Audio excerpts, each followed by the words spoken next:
Y continuamos con este mismo tema porque los gremios forestales están exigiendo mayor seguridad tras el violento ataque armado ocurrido durante la noche del sábado en Victoria, en la Araucanía, el que terminó con un guardia forestal fallecido y otro herido.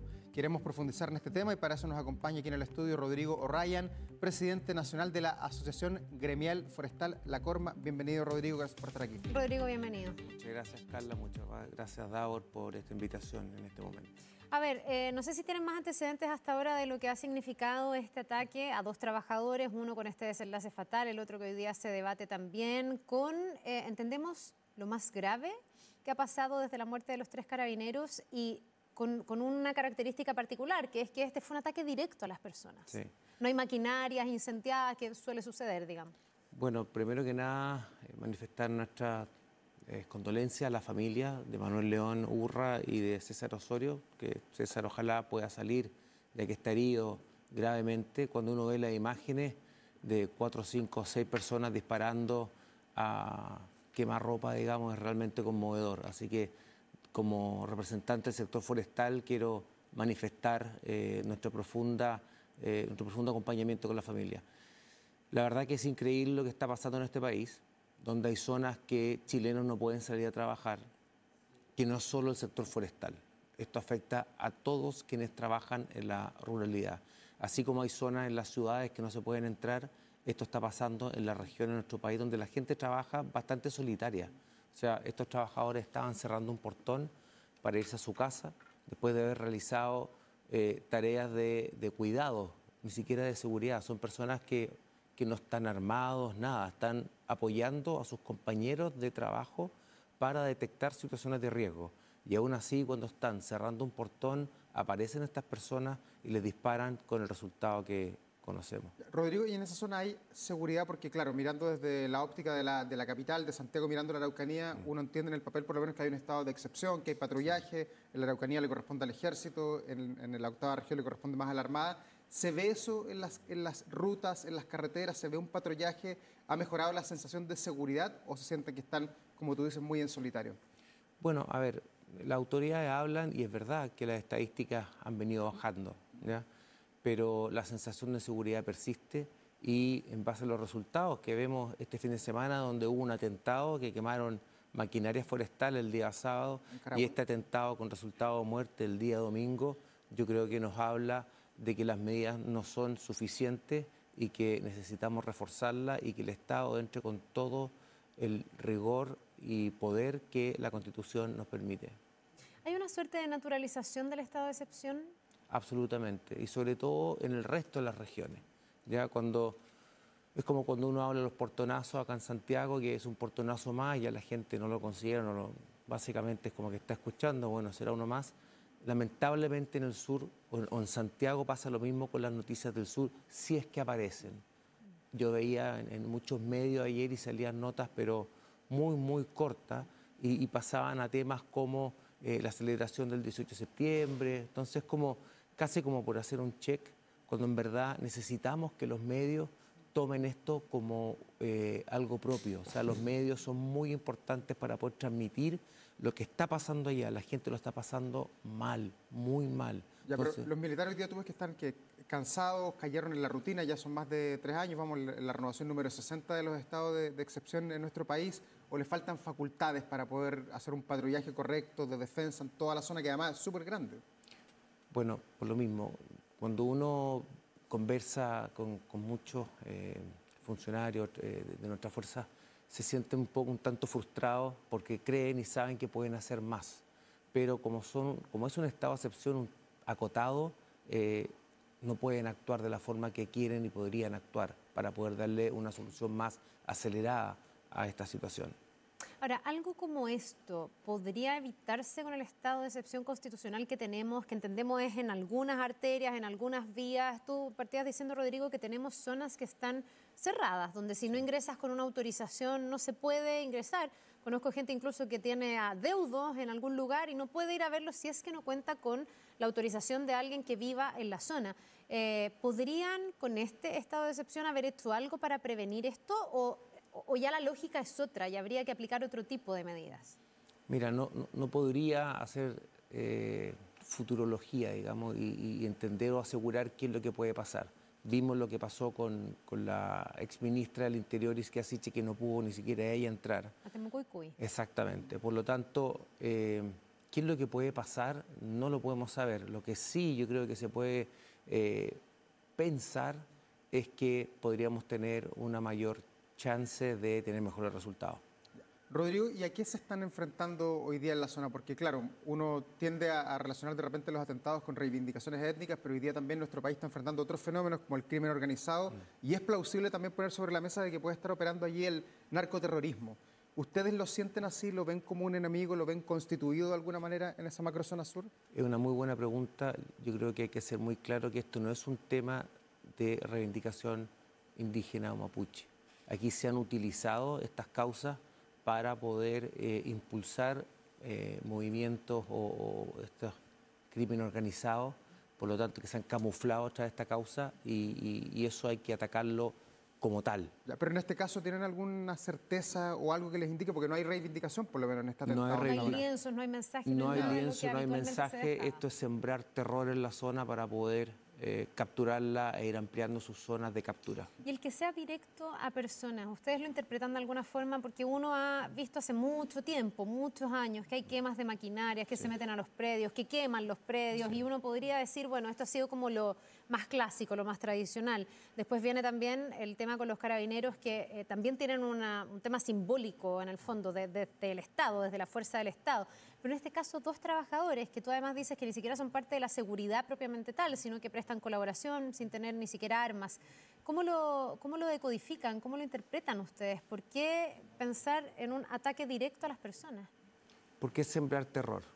Quien no se somete a lo que ellos dicen pueden sufrir las consecuencias. Así es como actúan este tipo de mafia organizada. O te sometes, es como, lamentablemente, cuando se habla en las series Plata o Plomo, bueno, yo creo que estamos empezando a vivir situaciones como esta. ¿Pero tiene algún antecedente para aquello o una percepción?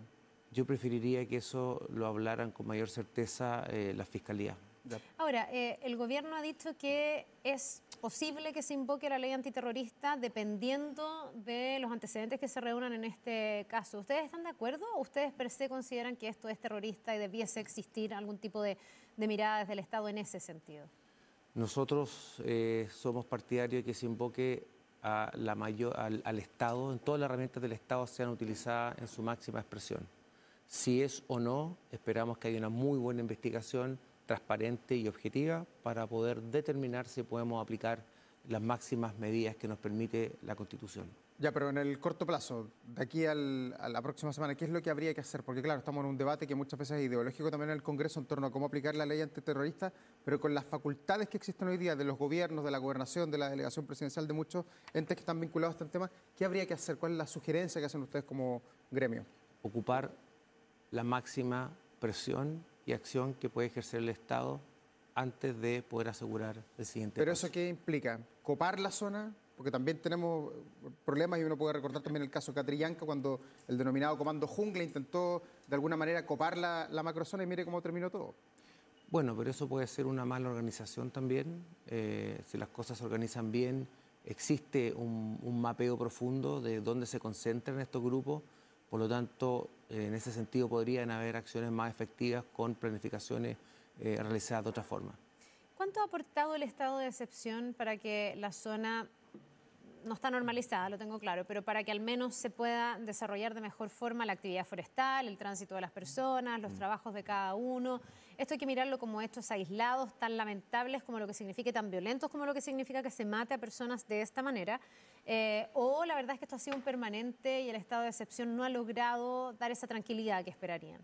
No ha logrado dar la tranquilidad y lamentablemente se están yendo todas las inversiones. Las inversiones están paralizadas, la gente tiene miedo, la gente se está yendo de la zona y ustedes pueden verlo.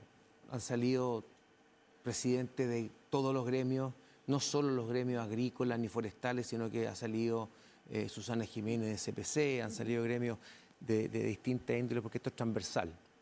Chile necesita seguridad para que nuestros trabajadores estén protegidos, nuestras familias estén protegidas y de ahí también nuestros emprendedores y empresarios puedan atreverse a invertir y a desarrollar económicamente a este país. Perdón, Rodrigo, perdón, Davor, para hacer otra pregunta, digamos, pero yo te preguntaba si es que les ha dado la tranquilidad el estado de excepción. Tú dices que no, nunca desde que se implementó, o hay un desgaste a juicio de ustedes a estos 3 años, hay, no sé si un relajo, pero un desgaste de recursos, de fuerza, de lo mediático también que puede ser el tema.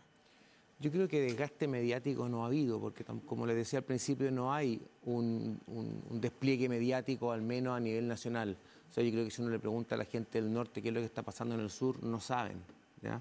Entonces ahí es donde necesitamos un despliegue mayor por parte de medios como ustedes para poder realmente relevar este tema. Y en cuanto a la seguridad, la gente obviamente está cansada, la gente, pero tiene que cambiar sus hábitos. Al igual que en barrios como acá en Santiago, tienen que cambiar sus horarios, no trabajan tranquilos, llegan a sus casas, pero cuando salen la familia está inquieta y no saben si van a volver. Entonces eso no puede seguir pasando. Ya, pero el estado de excepción ha sido inocuo o sirve de alguna manera. Porque No, se ha también bajado. Cuando vemos las estadísticas... Sí, eso te iba a decir. Cuando Uno ve vemos las las estadísticas del gobierno, estadísticas, han que han caído los bajado, atentados, sí. que ha caído el robo de madera. Sí. Y muchas veces, de hecho, lo hemos conversado en este 2025, algunos piensan en que hay que comenzar a desescalar ya el estado de excepción, de tanto que habían mejorado las cosas. Para ustedes, ¿cómo No, observan esa por ningún mirada? por ningún motivo nosotros creemos que mientras no se detengan las muertes y los atentados, no podemos bajar la guardia. Esto es un estado de violencia latente y que si nosotros bajamos la guardia, eso va a salir. O sea, de algo duda, sirve a a flote. pesar de que se ha acotado el estado de excepción. Sí, ha servido, pero no ha sido suficiente y no lo podemos sacar, sino que hay que potenciarlo. Y en estos momentos, después de esto que ocurrió, ¿hay un llamado desde el sector forestal a revisar los términos de ese estado de excepción? Porque esa sí ha sido una discusión en ocasiones anteriores, bueno, cuando se instaló, cuando cambió de gobierno y este gobierno tuvo que decidir si seguía adelante o no, y un par de veces más donde sí se puso sobre el tapete el tema de las atribuciones, de cómo iba a funcionar, cuáles son los límites, pero esa discusión últimamente no la hemos visto. ¿Ustedes llaman, convocan a las autoridades a revisar los términos de este estado de excepción nuevamente? Absolutamente. Nosotros, bueno, primero quiero recordar, esto no es contra las forestales, es contra todos quienes desarrollan actividades en la ruralidad. ¿Ya? Ayer Antonio Walker fue muy claro en su mensaje donde contaba los problemas de delincuencia que hay y también de atentados. Aquí tenemos que sentarnos todos en una mesa y hacer un trabajo público-privado potente. Nosotros, por ejemplo, en lo que son los incendios, trabajamos activamente con el Estado para poder prevenir, combatir y ahora estamos trabajando también para poder recuperar lo que se ha quemado. Eso tenemos que ampliarlo transversalmente y tener una colaboración firme y férrea entre todos quienes nos vemos afectados. Rodrigo, ¿y cuán escuchados se sienten ustedes como gremio, como Corma y también otros gremios de parte de las autoridades? Porque el año pasado, cuando fue el asesinato de los 3 carabineros ahí en las cercanías de Cañete, se marcó un punto de inflexión en el país. Y hubo una mirada, cambios, reforzamiento. Ustedes también en aquella oportunidad manifestaron su miedo y su temor. ¿Siente que las autoridades escuchan ese reclamo latente, esa sensación de inseguridad que tienen los que están finalmente en la macrozona en solitario en medio de la noche? Mira, bueno, esto que hayan ido aumentando, implementando estado de excepción, sin duda que son medidas que nosotros valoramos. Pero como hemos dicho y hemos conversado ahora, no son suficientes. Mientras tengamos atentados como los de ayer, esto nos muestra que no son suficientes. Pero tienen línea directa con los delegados presidenciales. Trabajamos con los delegados presidenciales, trabajamos con la fiscalía, sí, pero tenemos que dejar de que cuando pasen estas cosas solo vamos a salir a perseguir a los que nos atentan, sino que tenemos que lograr capturarlos. Ahora, ahí me llama la atención porque tú recién decías, Rodrigo, que no había una mesa o convocabas, decías, nos tenemos que sentar, hacer una mesa, trabajar en conjunto. Uno se pregunta, ¿eso no ha existido? Uno pensaría que en estos 3 años de estado de excepción, incesantemente están todos abocados a tratar de que se pueda apaciguar de tal forma que se llegue a desescalar, porque tampoco es muy sustentable para un país tener una zona permanentemente con presencia policial aumentada, con presencia militar, y se corre este riesgo, que al final eso termine siendo parte del paisaje, que termine naturalizándose. Sí. ¿Ese trabajo, esa mesa técnica permanente, no ha existido hasta ahora? No, sí existe. Nosotros trabajamos con los GEDENA, con los delegados. ¿Y a qué te refieres entonces cuando dices que debería existir un trabajo permanente y sentarse todos los actores o trabajar? Agregar más gremios. O sea, trabajar que no sea Corma solamente sentado con los GEDENA, con los miembros del Estado, sino que probablemente todos juntos para coordinar, porque aquí tenemos desafíos comunes. Entonces, si trabajamos, si conversa cada gremio en forma particular, perdemos mucha sinergia. Entonces, creo que es muy importante que entre todos los gremios trabajemos en conjunto, veamos las acciones coordinadas que podemos tener y así podamos tomar acciones más potentes para apoyar al Estado en esta pelea.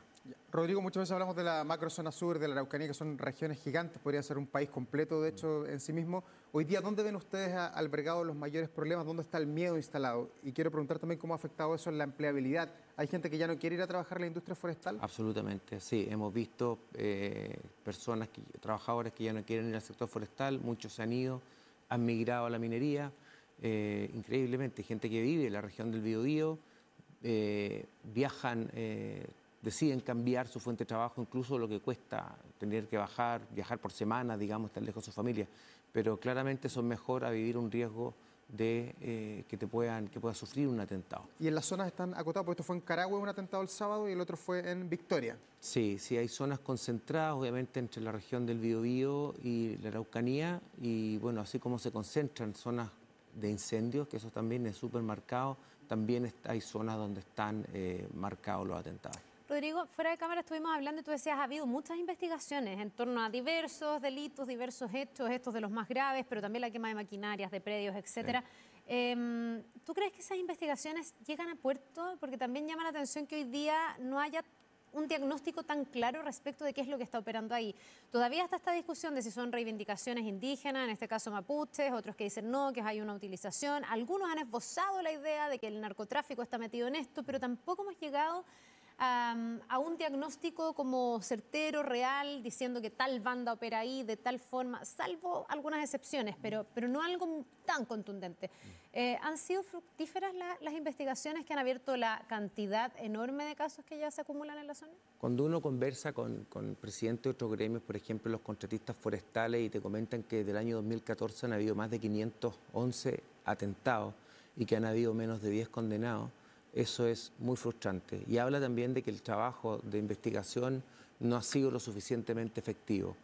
También es difícil investigar esto, porque muchas veces, por ejemplo, los incendios, están los incendios intencionales, pero las cosas que generaron el incendio se queman. Por lo tanto, llegar a encontrar la evidencia no es tan fácil. Entonces, ese tipo de cosas nos hacen ver que tenemos que potenciar, entregarle más capacidades y recursos a las fiscalías y a las policías para poder actuar en forma más tecnificada, profunda y rápida. Bueno, Rodrigo, seguiremos atentos a este tema, al desarrollo de la investigación, al estado de salud, además del trabajador que todavía está internado. Salga adelante. Muchas gracias por estar acá esta mañana. Muchas gracias y, como les decía, necesitamos el apoyo de ustedes porque esto es un proyecto país. Necesitamos que Chile tenga paz. Rodrigo Ryan, Rodrigo. Muchas gracias. Que le vaya bien. Nos vemos. Chao. Vamos a ir a otras noticias, 9 de la mañana.